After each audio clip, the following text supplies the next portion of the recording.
प्यारे दोस्तों, आज की कहानी सुधा नाम की एक लड़की की है। सुधा एक बहुत ही आलसी लड़की थी। घर के काम करना तो दूर, वो एक गिलास पानी के लिए भी अपनी माँ पर निर्भर थी। अरे अब उठ भी जा नालायक, 10 बजे तक सोती रहती है। अरे कुछ तो घरेलू लड़कियों वाले लक्षण दिखा। सोने दो ना माँ, क्यों परेशान कर रही हो? अरे भाग्यवान, क्यों मेरी बिटिया को तंग कर रही हो? सोने भी दो इसे। लो, बाप बेटी दोनों एक जैसे हैं। देख लेना, आपकी ये लाडली ससुराल जाके हमारी नाक कटाएगी। मैं कहती हूँ अब भी वक्त है, अपनी ये आदतें सुधार ले, वरना ससुराल में तेरी सास कान खींच कर तुझे सीधा करेगी। वही तुझे सबक सिखाएगी। दुनिया में आज तक कोई ऐसी सास पैदा नहीं हुई माँ, जो सुधा चोपड़ा को सबक सिखा सके। लेकिन होनी को कुछ और ही मंजूर था। सुधा की शादी एक ऐसे घर में हो जाती है जहां उसकी सास एक रिटायर्ड पुलिस वाली थी। अब कहानी में मजा आएगा।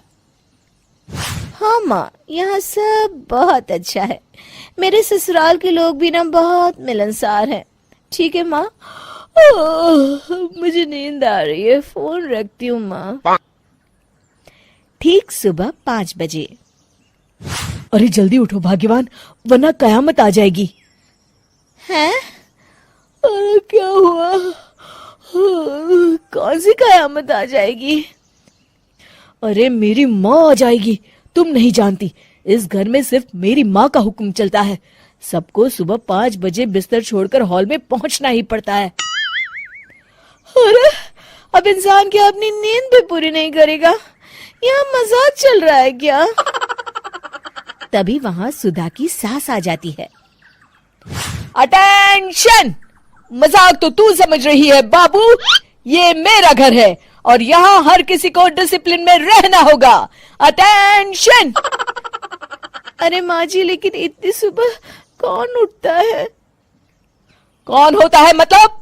हम सभी उठते हैं, रोज उठते हैं, और अब से तुझे भी उठना पड़ेगा। आखिर मैं पुलिस वाली जो ठहरी। अटेंशन! अरे माँ जी, लेकिन अब तो आप रिटायर हो गई हो ना। तो क्या हुआ? शेर कितना भी बूढ़ा हो जाए, शिकार करना नहीं छोड़ता। उसी तरह हम पुलिस वाले रिटायर होने के बाद भी अपने अनुशासन में ही जीवन जीते हैं। चलो अब बेकार की बहस बंद करो और उठकर हॉल में चलो। अभी आधा घंटा तुम सबकी परेड चलेगी। अटेंशन! अरे मैं कोई परेड नहीं करने वाली। सुधा की सास अपनी बहू का ये बर्ताव देख झल्ला उठती है। गौर से देख, तू कहां और किसके सामने खड़ी है? यहां बात सिर्फ एक बार समझाई जाती है, बस। अटेंशन! इतना कहकर सुधा की सास चली जाती है। अपनी सास का ये रूप देखकर सुधा घबरा जाती है और जल्दी से उठकर बाहर चली जाती है। उस दिन से सुधा की जिंदगी बदल जाती है। हाय, थक गई मैं तो। ये घर है या जेल? कितना काम करना पड़ता है। लाइए दीदी, 2 रोटियां और दीजिए, मुझे बड़ी भूख लगी है। ठहर जा बहू, ये तू क्या कर रही है? मैंने सबके खाने का हिसाब तय कर रखा है। तुम 4 रोटी से ज्यादा नहीं खा सकती और ये मिर्च मसाला भी नहीं चलेगा। मेरी बहुएं एकदम फिट होनी चाहिए। अटेंशन! क्यों माँ जी, आप हमें दंगल में लड़ने के लिए तैयार कर रही हैं क्या? क्या कर रही हो सुधा? माँ जी को मजाक बिल्कुल पसंद नहीं है। चुप करके खाना खा लो, इसी में भलाई है। इस तरह धीरे धीरे सुधा अपने सास के रंग में पूरी तरह रंग जाती है, लेकिन इसका उल्टा ही असर पड़ता है। सुधा अपनी सास से भी ज्यादा अनुशासन की पक्की हो जाती है। सुधा की सास तो सबको 5 बजे उठाती थी, लेकिन सुधा सबको 4 बजे ही उठा देती थी। दूसरी तरफ सुधा की सास की उम्र भी हो चलती है। माँ जी, आजकल आप सुबह उठने में बहुत आनाकानी करती हैं। मुझे ये सब बिल्कुल पसंद नहीं है। अरे बहू, मैं तेरे हाथ जोड़ती हूँ, भगवान के लिए अब मुझे छोड़ दे। इतने सवेरे उठना और कसरत करना अब मेरे बस की बात नहीं है। माँ जी, आप मैदान छोड़ के भाग रही हैं। आप तो पुलिस वाली हैं। अटेंशन। अरे अब कहाँ की पुलिस वाली, अब तो मैं रिटायर हो चुकी हूँ। बस बहुत हो गया, अब तुम सब जैसे चाहे वैसे जिंदगी जियो और मुझे भी जीने दो। अपनी सास को गिड़गिड़ाते देख सुधा मन ही मन मुस्कुराती है। इस तरह उस दिन के बाद से सुधा के ससुराल वाले एक सामान्य जीवन जीने लगते हैं। घुंघराले बाल। राइना बचपन से ही खूब सुंदर थी। उसके लंबे लंबे घुंघराले बाल से हमेशा उसका चेहरा ढका रहता। अरे भूतनी बनकर घूमती रहती है, चल तेरे बाल कटवा दूं। अच्छा, क्यों भला? स्कूल में तो सारा वक्त बांधकर घूमना पड़ता था। अब तो मैं कॉलेज जाऊंगी और बाल खोलकर घूमूंगी। हाँ। अरे ये बाल देख रही है, ऐसे लगता है जैसे मधुमक्खी का छत्ता। खैर, घने घने घुंघराले बालों से राइना सुंदर तो लगती, लेकिन उसे संभालना उसके लिए बड़ा काम था। माँ, अरे माँ, शैम्पू खत्म हो गया है। इस बार वो वाला लाना ना, जो घुंघराले बालों को और बाउंसी बनाता है।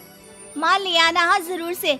कल मेरा कॉलेज का पहला दिन है, मैं चाहती हूँ सब मुझे देखकर जले। अगले दिन राइना कॉलेज पहुँचती है, जहाँ एक लड़का उसे छेड़ते हुए कहता है, अरे लगता है चाउमीन में सोया सॉस कुछ ज्यादा ही गिर गया। अरे मुझे तो चेहरा दिख ही नहीं रहा। लड़कियां भी राइना का मजाक उड़ाती है। अरे यार, ये कंगना की कॉपी करके कौन आया है? लोकल कंगना, और कौन? राइना को सभी पर गुस्सा आता है, लेकिन वो कुछ नहीं कहती। स्कूल में तो बाल बंधे ही रहते थे, लेकिन कॉलेज में राइना एक लड़की से कहती है, हाय, मेरा नाम राइना है, मुझे आर्ट्स डिपार्टमेंट में जाना है। कहाँ से है रास्ता? अपने बाल हटाकर देखो, सामने ही बोर्ड लगा है। राइना को कॉलेज में भी दोस्त बनाने में दिक्कत आ रही थी।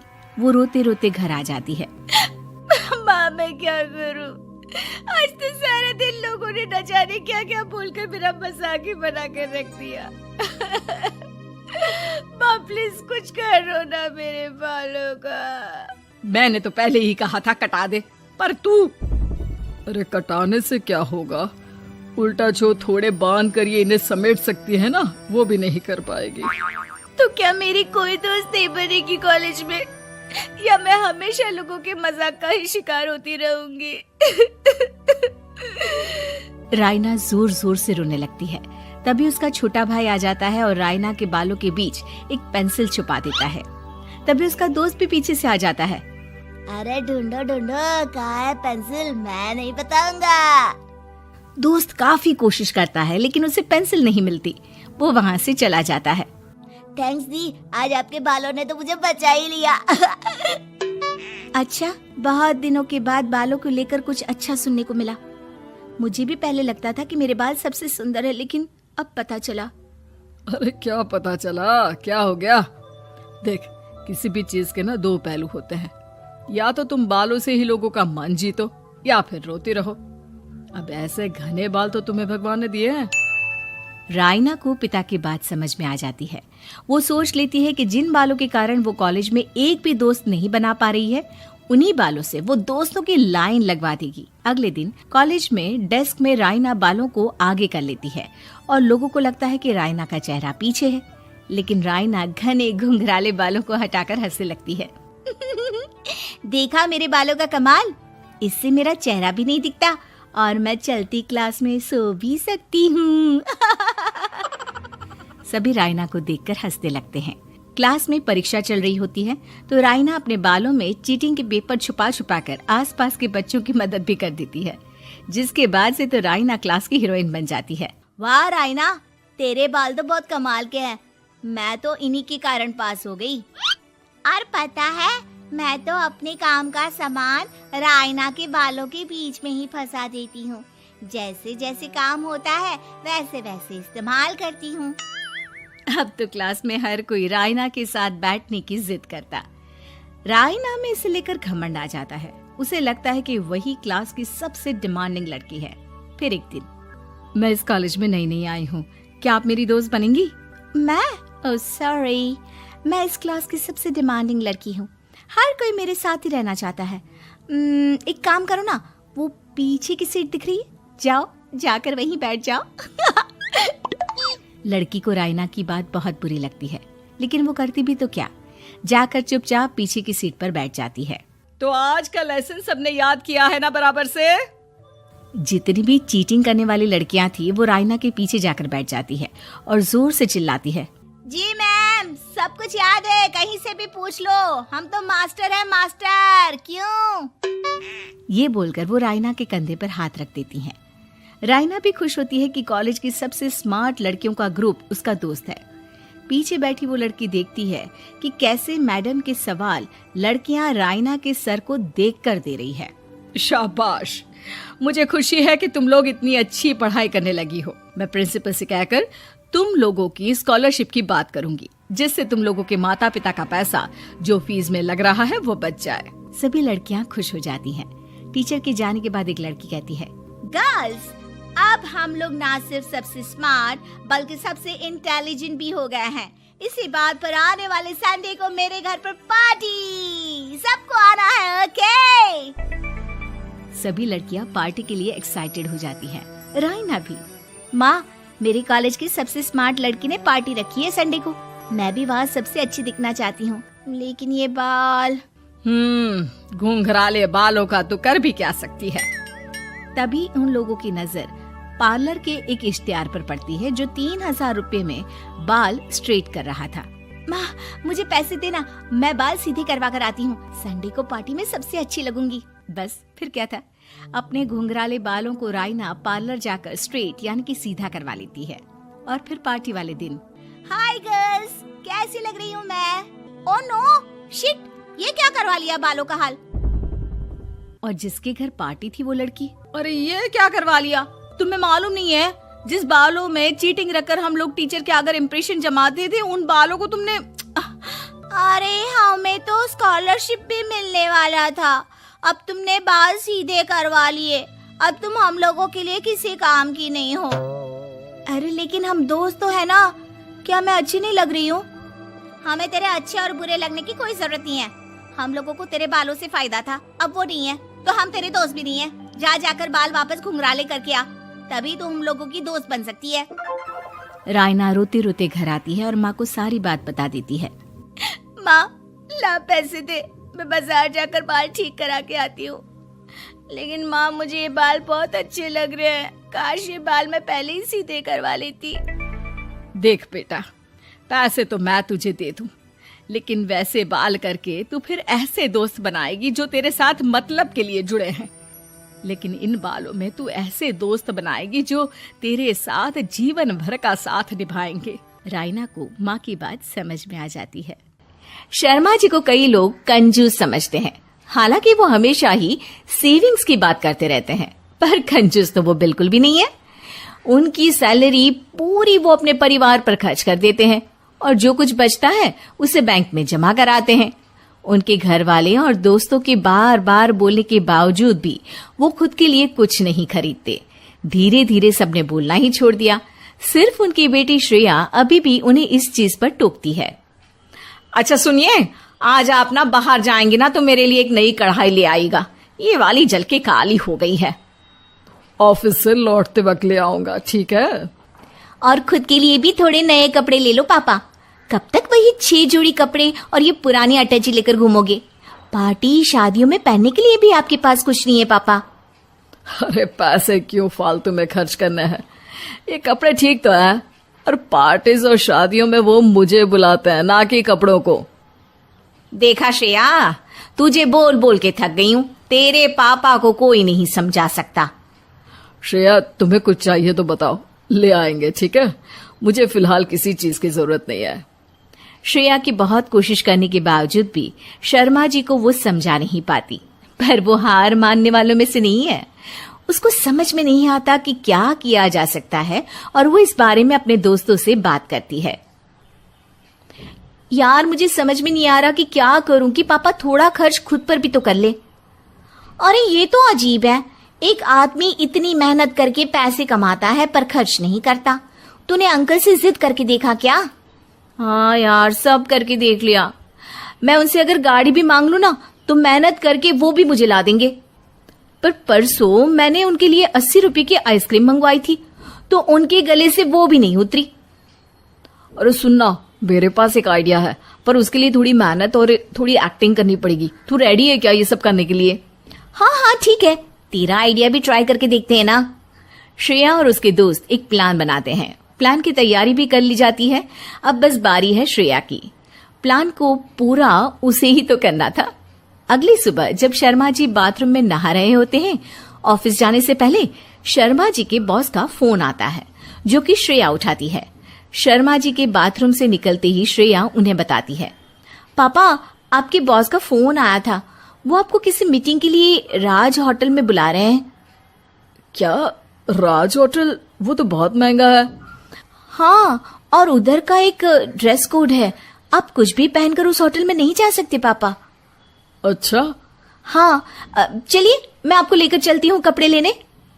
श्रेया शर्मा जी को शहर के एक जाने माने टेलर के पास ले जाती है, जहां वो उन्हें समझाती है कि राज होटल में जाने के लिए उन्हें सूट, कोट, जूते, बेल्ट सब चाहिए। वहां वो अपनी चप्पल पहनकर नहीं जा पाएंगे। शर्मा जी थोड़े डरे डरे से कपड़े सिलेक्ट करते हैं और फाइनली जब सिलेक्ट हो जाता है तब शर्मा जी को उनकी बॉस का फिर से कॉल आ जाता है। अब जी सर, मैं बस आज की मीटिंग के लिए कपड़े ही खरीदने आया था सर। जी सर, वही मीटिंग जिसके बारे में आपने बोला था होटल राज में। क्या आपने कोई कॉल नहीं किया ऐसा? ठीक है सर, मैं यहाँ से जल्दी से निकलकर ऑफिस पहुंचता हूँ सर। जी जी जी ठीक है सर। श्रेया का झूठ पकड़ा गया था और उसका प्लान फेल हो गया था। शर्मा जी ने लगभग सारे नए कपड़े खरीद ही लिए थे, पर वो पैसे देने से खुद को रोक लेते हैं उनके बॉस के फोन के बाद और वो श्रेया की तरफ पलटते हैं। हाश, इतने सारे पैसे बच गए। आज तुम्हारे झूठ की वजह से इतना बड़ा खर्चा हो जाता मेरा। वो तो अच्छा हुआ कि बॉस का फोन आ गया और मैं बच गया। पर पापा, आप कितने हैंडसम लग रहे हो, एकदम जेंटलमैन। श्रेया की बात सुनकर शर्मा जी आईने की तरफ पलटते हैं। खुद को सूट कोट में देखकर वो भी हल्का सा मुस्कुराते हैं और कैशियर को जाकर पैसे दे देते हैं। ठीक है, तुम कहती हो तो इस बार ले लेता हूँ, पर सिर्फ तुम्हारे कहने पर, और सिर्फ इस बार।